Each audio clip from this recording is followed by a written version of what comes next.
एक दिन अनीता की तबीयत बहुत खराब होती है।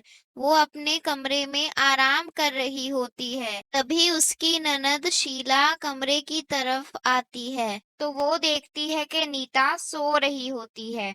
ये देखकर वो मन ही मन कहती है, ये देखो, महारानी सो रही है आराम से।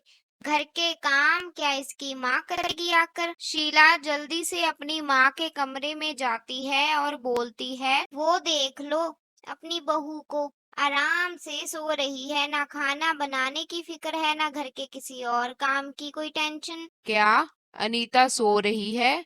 अरे, काम इसके मायके वाले करेंगे आकर। चल शीला, उसके कमरे में उसे तो मैं सुलाती हूँ। शीला और उसकी माँ कमरे में जाती हैं और अनीता की सास उसे जोर से आवाज देते हुए कहती है। अरे ओ महारानी, उठ। अनीता एकदम डर के उठ जाती है। घर का काम क्या तेरी माँ करेगी आकर? खाना बनाने का वक्त हो गया है, तुझे कोई टाइम नहीं दिखता क्या?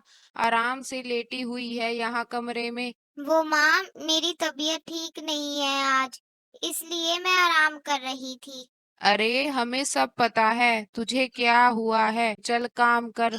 माँ जी, क्या शीला मेरे साथ थोड़ा काम करवा देगी? क्यों? मेरी बेटी क्यों काम करवाएगी?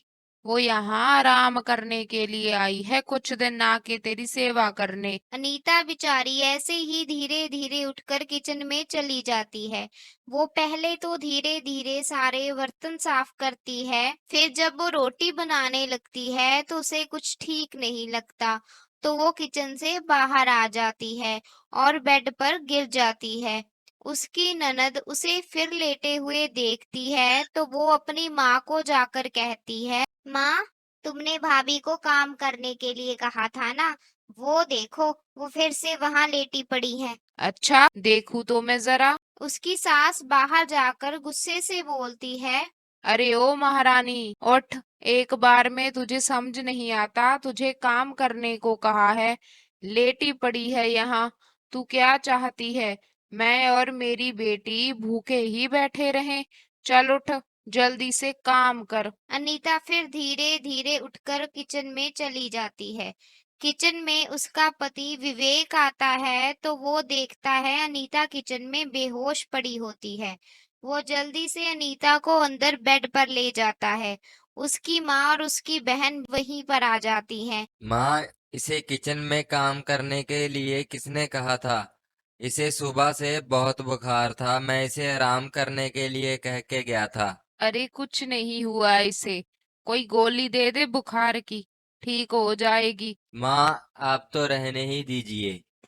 विवेक उसे हॉस्पिटल लेकर जाता है, तो डॉक्टर उन्हें बताते हैं कि अनीता को बहुत तेज बुखार है। विवेक और अनीता जब घर आते हैं, तो विवेक अपनी माँ से कहता है। माँ, कुछ दिन नीता को आराम करने दीजिए प्लीज। अरे, अगर ये काम करेगी तो घर के काम कौन करेगा? किसी बाहर वाले को बुलाऊंगी क्या मैं घर के काम करने के लिए? ये देखिए, आपकी बेटी शीला, वो भी तो काम कर सकती है। कुछ ही दिन की तो बात है, अगर इसे कुछ हो गया तो क्या करोगी तुम? भगवान के लिए इस पर तरस करो। इंसान है ये, कोई मशीन नहीं। विवेक की बातें सुनकर उसकी माँ और बहन आगे कुछ नहीं बोलती और आगे से अनीता को कभी परेशान नहीं करेंगी, ये वादा करती हैं। अगर आपको हमारी ये कहानी अच्छी लगी हो तो चैनल को सब्सक्राइब जरूर कर लेना।